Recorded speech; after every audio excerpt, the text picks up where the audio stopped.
Assalamualaikum warahmatullahi wabarakatuh. Apa kabar semuanya? Semoga selalu dalam keadaan sehat, kuat, dan semangat.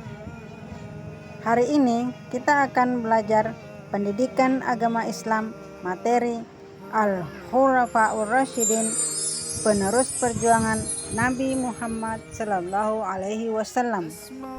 Untuk lebih lengkapnya, mari kita simak pembelajaran berikut ini. Pengertian Khulafaur Rasyidin. Khulafaur Rasyidin bermakna pengganti-pengganti Rasul yang cendekiawan. Adapun pencetus nama Khulafaur Rasyidin adalah dari orang-orang Muslim yang paling dekat dari Rasul setelah meninggalnya beliau. Khulafaur Rasyidin adalah para pemimpin pengganti Rasulullah dalam mengatur kehidupan umat manusia yang adil, bijaksana, cerdik, selalu melaksanakan tugas dengan benar dan selalu mendapatkan petunjuk dari Allah Ta'ala. Khulafaur Rasyidin merupakan pemimpin yang dipilih langsung oleh para sahabat melalui mekanisme yang demokratis.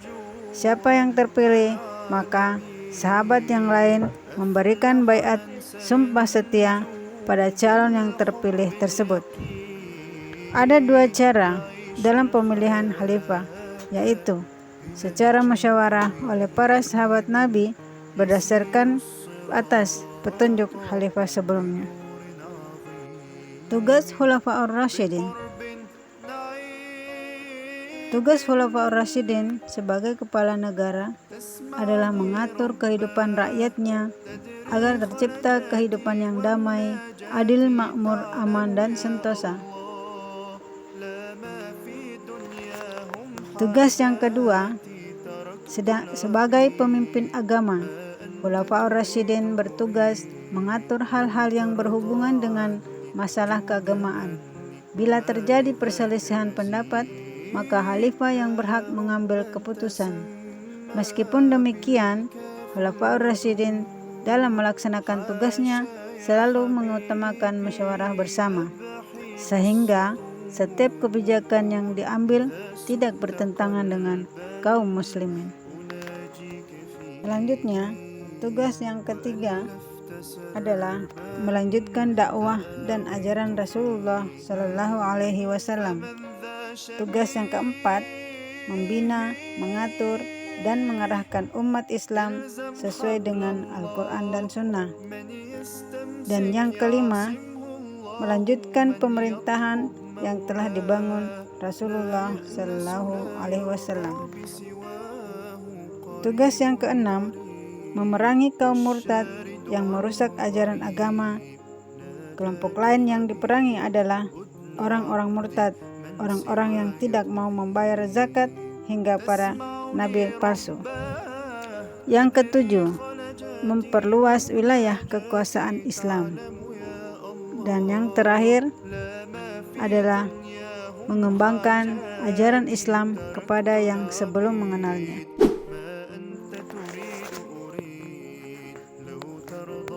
Selanjutnya, mari kita menyimak, mengkaji, dan memahami riwayat Khalifah Abu Bakar As-Siddiq. Abu Bakar As-Siddiq lahir pada tahun 573 Masehi dari sebuah keluarga terhormat di Mekah 2 tahun 1 bulan setelah kelahiran Nabi Muhammad SAW. Nama aslinya adalah Abdullah bin Abu Quhafah. Ia mendapat gelar As-Siddiq setelah masuk Islam. Pada masa Abu Bakar As-Siddiq menjadi khalifah, program yang terkenal adalah 1. Memerangi orang-orang yang keluar dari Islam atau murtad. 2. Memerangi orang-orang yang enggan membayar zakat. 3. Memerangi orang-orang yang mengaku Nabi. Khalifah yang kedua, Umar bin Khattab bin Nufail bin Abdul Uzza, atau lebih dikenal dengan Umar bin Khattab, adalah salah satu sahabat Nabi yang juga adalah khalifah kedua setelah Abu Bakar As-Siddiq. Umar dilahirkan di kota Mekkah dari suku Bani Adi, salah satu rumpun Quraisy, suku terbesar di kota Mekkah saat itu. Ayahnya bernama Khattab bin Nufail al-Sim al-Quraisy dan ibunya Hantamah binti Hashim. Umar memiliki julukan yang diberikan oleh Nabi, yaitu Al-Faruq, yang berarti orang yang bisa memisahkan antara kebenaran dan kebatilan. Ketika menjadi pemimpin, beliau selalu mendahulukan kepentingan orang banyak. Beliau tidak pernah mendahulukan kepentingan sendiri. Prinsipnya, lebih baik tidak makan dan tidur di lantai daripada makan enak, tidur di istana, sementara rakyatnya menderita. Yang ketiga, Khalifah Utsman bin Affan. Beliau adalah sahabat Nabi yang termasuk Khulafaur Rasyidin yang ketiga setelah Umar bin Khattab. Beliau dikenal sebagai pedagang kaya raya dan pebisnis yang handal, namun sangat dermawan. Banyak bantuan ekonomi yang diberikan olehnya kepada umat Islam di awal dakwah Islam. Beliau mendapatkan julukan Zunnurain, yang berarti pemilik dua cahaya. Julukan ini didapat karena beliau telah menikahi putri kedua dan putri ketiga Rasulullah, yaitu Ruqayyah dan Ummu Kalsum. Utsman bin Affan tidak segan-segan mengeluarkan kekayaannya untuk kepentingan agama dan masyarakat umum. Salah satu di antara kedermawanannya adalah beliau membeli sumur yang jernih airnya dari seorang Yahudi seharga 200 dirham yang setara dengan 2,5 kilogram emas pada waktu itu.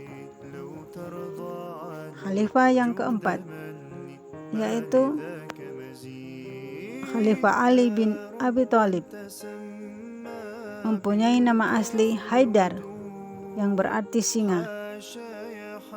Beliau adalah seorang pemeluk agama Islam pertama dan juga keluarga Nabi Muhammad SAW. Ali adalah sepupu Rasulullah SAW dan menantu setelah beliau menikah dengan Fatimah. Beliau dilahirkan dari pasangan Fatimah binti Asad dan Abu Thalib. Sebagaimana Khalifah Umar bin Khattab, Ali bin Abi Thalib sebagai khalifah terakhir juga memiliki sifat yang sama, cerdas dan tegas. Proses pergantian khalifah dari Utsman bin Affan ke Ali bin Abi Thalib mengalami hambatan. Ada kelompok yang setuju dan yang menentang. Dalam situasi genting seperti ini, Ali bin Abi Thalib tampil dengan tegas sehingga dapat menyelesaikan permasalahan-permasalahan yang timbul. Inilah kepiawaian Khalifah bin Ali bin Abi Thalib.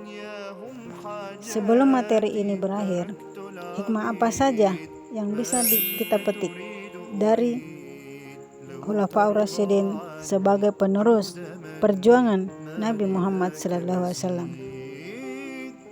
Mari kita simak baik-baik. Pertama, kita dapat meneladani sikap intelektual dan semangat keislaman para khalifah. Kedua, dapat menumbuhkan semangat kepedulian sosial. Yang ketiga, dapat memahami dan menghayati sejarah kebudayaan Islam.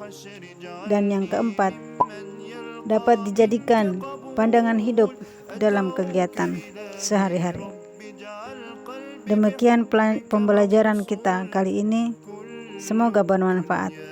Mari jadikan keteladanan untuk kita contohi dari kisah perjuangan Khulafaur Rasyidin dalam keseharian kita.